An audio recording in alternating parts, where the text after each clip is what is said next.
हाय, मैं हूँ कार्ली और ये है मेरी क्रेजी कहानी। आगे बढ़ने से पहले प्लीज लाइक और सब्सक्राइब करें। मेरी सिंगल मॉम ने दिन रात मेहनत करके मुझे और मेरी जुड़वा बहन ब्लेक को पाला। ब्लेक को एक रेयर कंडीशन थी जिसकी वजह से उसकी किडनियां खराब थीं, जिससे वो अक्सर बीमार रहती। क्योंकि मॉम घर और ऑफिस के काम में बिजी रहती, तो मेरी जिम्मेदारी थी ब्लेक का ख्याल रखना।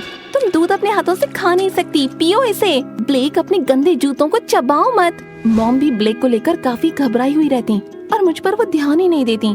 जैसे जब एक बार मैं 6 साल की थी, तब मॉम को ओवरनाइट ऑफिस ट्रिप के लिए जाना पड़ा और उन्होंने हमें पड़ोसी के यहाँ छोड़ दिया। ये है ब्लेक की दवाइयाँ और सोने से पहले वो चॉकलेट मिल्क पीती है और मैंने उसका फेवरेट नाइट सूट भी पैक किया है। रुको, मेरा सामान कहाँ है? बैग में इतनी जगह नहीं कि दोनों का सामान आ जाए। पर हे, तुम्हारा टूथब्रश रख दिया है, तुम संभाल लोगी है ना? मैं ना कहना चाहती थी पर मॉम पहले ही चिंता में लग रही थी, तो मैंने हाँ कहा और वो चली गयी। सब कुछ बढ़िया चल रहा था। मैं सोने से पहले ब्लेक का दूध लेने गई कि अचानक मुझे तभी एक जोर की आवाज आई। मैंने भागकर जाकर देखा तो ब्लेक जमीन पर थी, उसकी नाक से खून आ रहा था। पता चला ब्लेक पड़ोसी के लड़के के साथ बेड पर कूद रही थी और उसने सोचा ब्लेक को धक्का देना बड़ा मजेदार होगा। शुक्र है ज्यादा चोट नहीं आई थी। लेकिन जब मॉम को पता चला तो उन्होंने मुझ पर बहुत गुस्सा किया। कार्ली, मैंने कहा था ना इसका ध्यान रखना। मैंने उसका ध्यान रखा, मैं तो बस उसका दूध लेने गई थी जैसा आपने कहा था। और वो ठीक है मॉम, कभी कभी तो सब गिरते हैं। तुम्हारी बहन बाकियों की तरह नहीं है। उस दिन के बाद से मॉम ने मुझे और ब्लेक दोनों को मना कर दिया स्कूल की किसी भी एक्स्ट्रा करिकुलर एक्टिविटी में पार्ट लेने के लिए या बाकी बच्चों की तरह पार्क में खेलने से भी।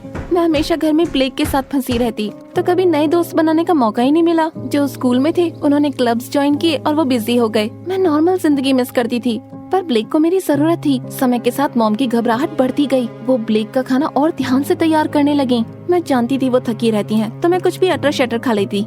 धीरे धीरे मुझे जंक फूड काफी अच्छा लगने लगा। हॉस्पिटल की वेंडिंग मशीन से चॉकलेट निकालकर खाती, जहाँ घंटों मुझे बैठकर इंतजार करना पड़ता था। 13 साल की उम्र तक मैं अपने साथ की लड़कियों से बड़ी लगती थी। एक बार हमारी मौसी हमसे मिलने आई। उन्होंने काफी समय से हम दोनों को देखा नहीं था। देखो, मैं तुम दोनों के लिए मैचिंग आउटफिट्स लाई हूँ, पहन के दिखाओ। मैं बाद में पहन लूंगी। ये क्या कह रही हो? इधर आओ।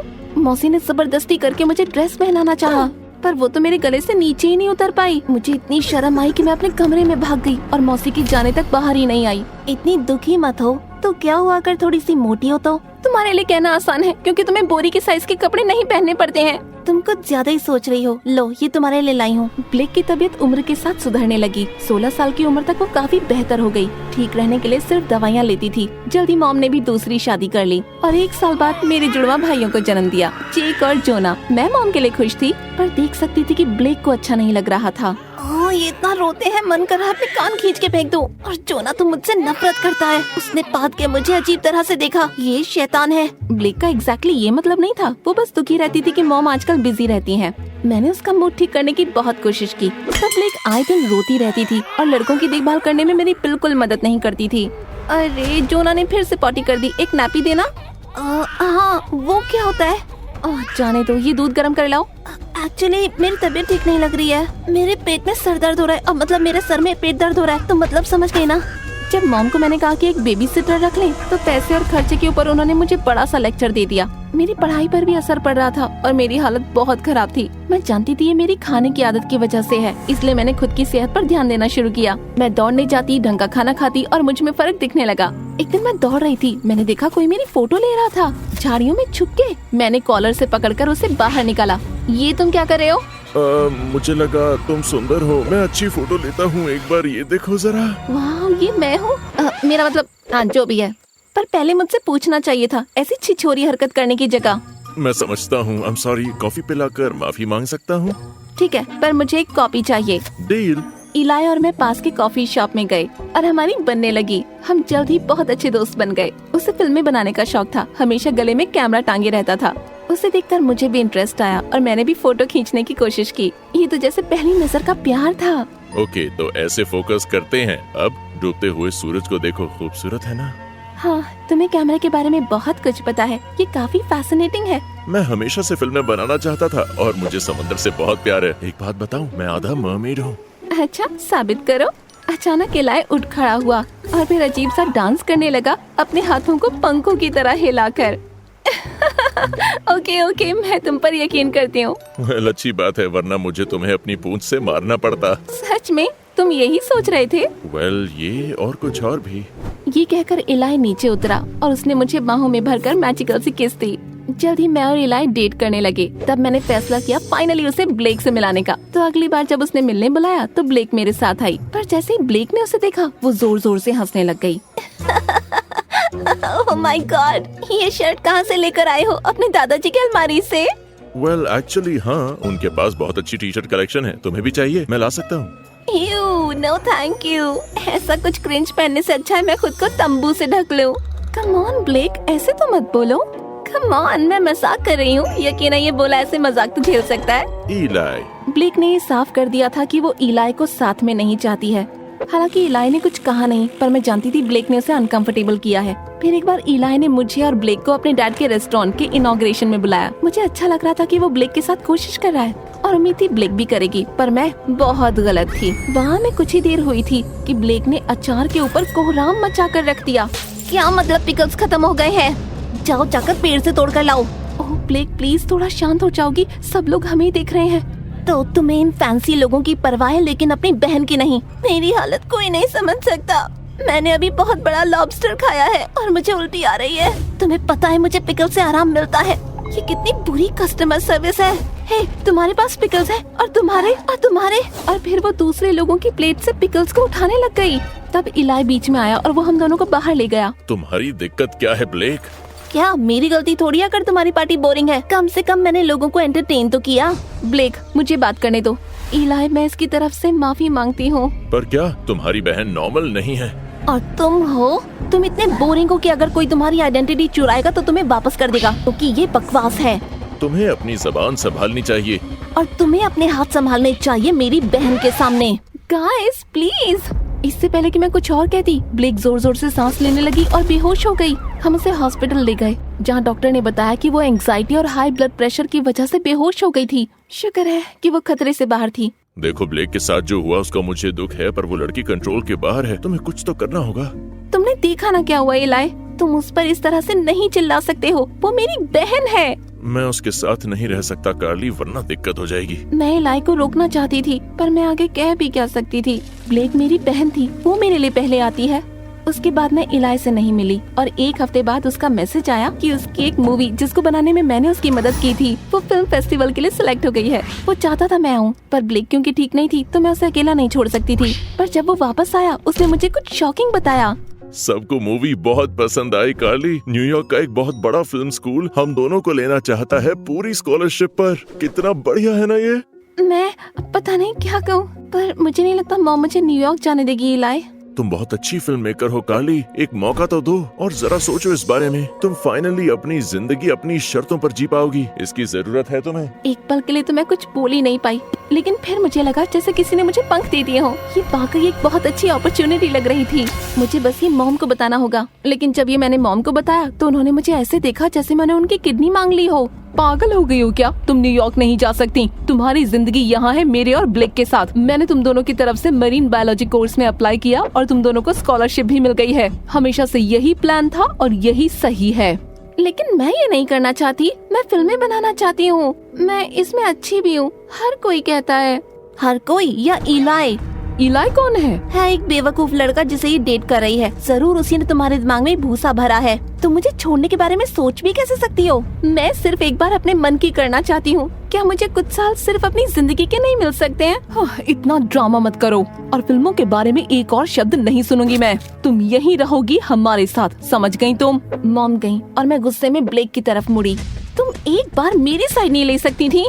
मैंने क्या किया? ओह इलाई के बारे में? अरे छोड़ो, मॉम ने नोटिस भी नहीं किया होगा।